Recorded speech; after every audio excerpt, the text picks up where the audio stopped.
You are buying dead flowers. Hello, this is one shot to the future. Imagine you see a beautiful apple tree in your neighbor's garden. You want those apples.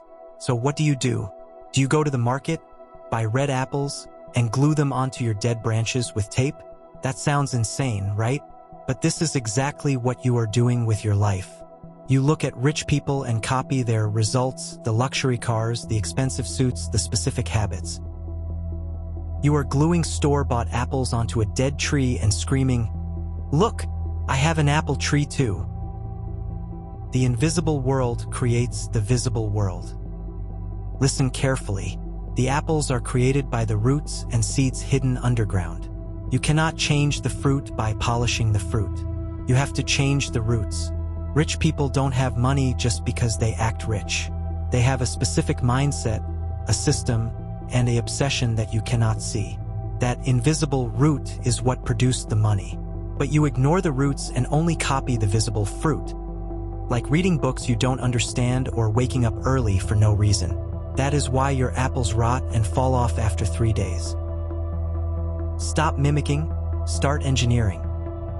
Stop asking what car does he drive, or what watch does he wear. Start asking, how does he think? How does he handle failure?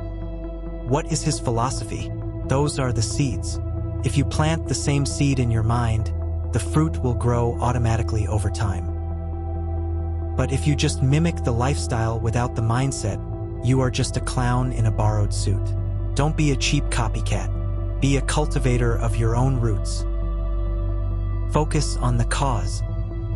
From now on, stop looking at the shiny surface of success. Dig deep into the dirt. It's dark, it's dirty, and it's hard work. But that is where the real gold is buried.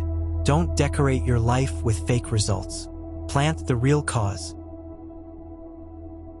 Throw away the glue and the fake apples. Pick up a shovel. We are going to dig. In the next video, we will smash another illusion. Human networking is a waste of time. Thank you. This was one shot to the future.